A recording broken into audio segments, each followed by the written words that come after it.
Halo warga YouTube semuanya. Sekarang aku tahu aku udah lama banget nggak ngonten di YouTube, nggak bikin konten di YouTube tentang S2 atau bahkan tentang S1 aja. Kayaknya udah 1 tahun ya aku nggak ngonten, tapi ya sekarang I'm here. Ternyata banyak banget juga yang mencari informasi tentang S2 yang S1-nya itu di luar Mesir, di luar Al-Azhar, dan pengen melanjutkan S2 di Al-Azhar Mesir. Aku tahun lalu emang bikin konten ini dan ternyata banyak juga yang komen, padahal aku udah lama banget gak bikin kontennya.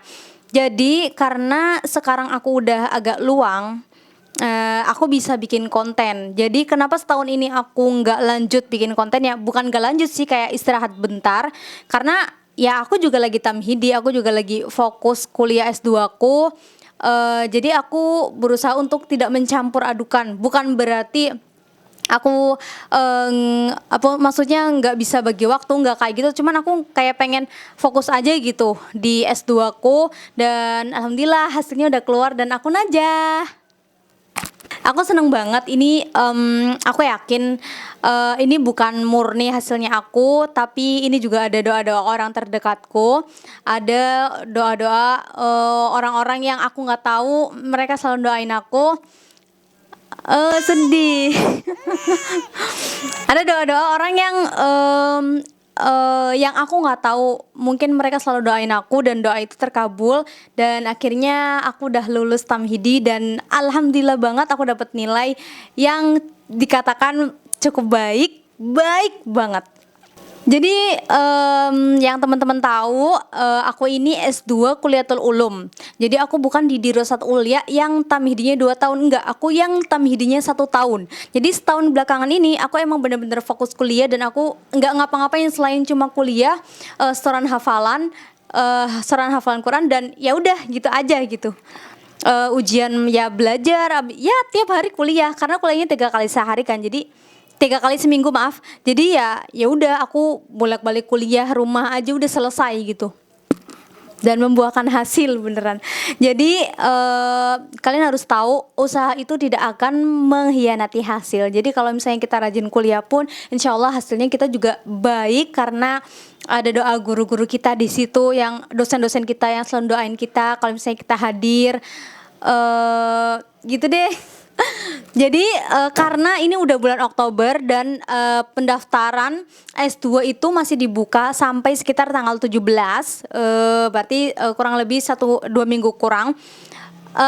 Ada emang teman-teman yang S1-nya di luar Al-Azhar mau lanjut S2 di Mesir, itu bisa banget. Banyak banget yang komen dan yang DM aku lewat IG, tapi aku nggak sempet jawab dan aku baru bisa jawab sekarang di video yang mungkin bisa teman-teman dengar dengan seksama ya.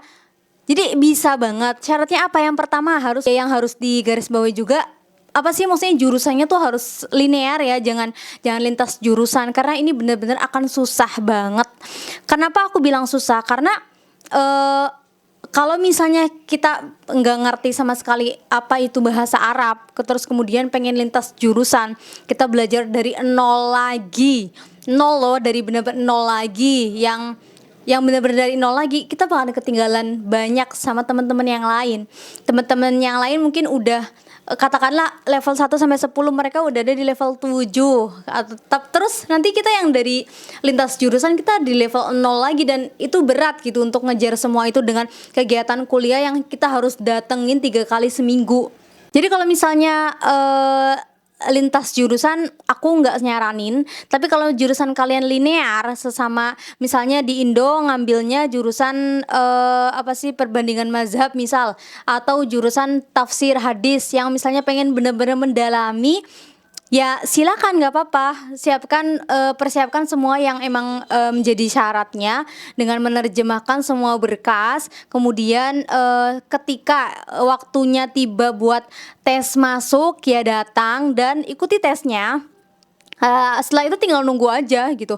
Apalagi sekarang tuh ijazah terjemahan kan, maksudnya sekarang udah banyak banget yang buka jasa terjemahan ijazah, yang mana nanti ijazah kita di Indonesia itu bisa menjadi namanya, kalau di sini namanya ijazah muadalah. Jadi ijazah muadalah ini diterima sama di Azhar. Katakanlah ijazah muadalah ini setara dengan ijazah lulusan Al-Azhar kayak gitu. Jadi bisa banget pakai ijazah itu. Banyak banget pondok pesantren yang emang mengeluarkan ijazah muadalah ini untuk para santri-santrinya bisa lanjut di Al-Azhar gitu. Kuliahnya bayar nggak sih? Jadi untuk wafidin yang kuliatul ulum yang tamhidinya cuma 1 tahun itu bayar. 1 tahun itu sekitar 1.500 le atau setara dengan 500.000, ya 500.000 sekarang per hari ini ya. Kalau yang kuliah di Rosat Ulia yang tamhidinya selama 2 tahun itu nggak bayar sama sekali, paling bayar untuk ketika mau lihat nilai aja itu juga paling 50 le atau 70 ya. Mesti yang 50 le itu berapa coba, 30.000 atau 15.000 berarti ya. Iya, cuma segitu aja gitu. Jadi di Rosat Ulia sekolahnya gratis karena itu emang campuran antara wafidin dan orang Mesirnya. Kalau kuliatul ulum ini khusus pelajar asing semua, wafidin semua. Jadi wafidin Arab maksudnya dari negara-negara Arab tapi yang di luar Mesir ada di sini juga masuk ke kuliatul ulum. Terus katakanlah mata pelajarannya itu lumayan dipres, maksudnya dimudahkan ya sesuai taraf sesuai standar untuk mahasiswa asing gitu. Jadi dokter-dokternya pun lumayan banget bisa membantu kita untuk memahami bukunya tuh lebih dalam. Kalau di Rosat Ulia itu masih emang harus pakai kitab Turatsnya, bahkan rujukannya pun tetap harus kita pelajari. Jadi kayak misalnya satu mapel nih, tapi punya 3 buku yang harus kita pelajari dan soal ujiannya tuh ngambil dari 3 buku tersebut.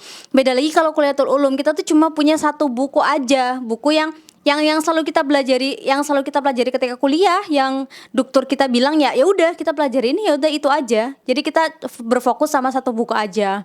Tetapi ternyata setelah aku selesai tamhidi dan aku lagi proses menunggu untuk masuk ke proses selanjutnya agar bisa mengajukan judul, ternyata kalau misalnya kita berpegangan sama 1 buku aja tuh kurang banget. Jadi andaikan aku tahu ini sebelumnya, jadi biar aku tuh punya referensi dari berbagai banyak buku yang lain, jadi nggak terpaku sama 1 buku aja, jadi ubek-ubeknya di situ aja gitu kan, kita nggak ada informasi yang baru. Jadi ini juga sih kayak yang andaikan aku tahu lebih dulu gitu, aku pasti akan coba baca buku lebih banyak lagi gitu, karena aku kan cuma fokusnya kuliah. Jadi ketika di kuliatul ulum ya fokusnya sama buku-buku kita aja, 1 pelajaran 1 mapel ya punya 1 buku aja. Sedangkan kalau di Dirosat Ulia 1 mapel bisa ada 3, 2 dan kita harus pelajarin itu gitu. Buat teman-teman yang S1-nya di luar Mesir, luar Al-Azhar dan pengen lanjut S2-nya di Al-Azhar, mungkin bisa dipertimbangkan lagi dari apa yang udah aku ceritain. Semoga ada manfaatnya dari video yang aku buat ini.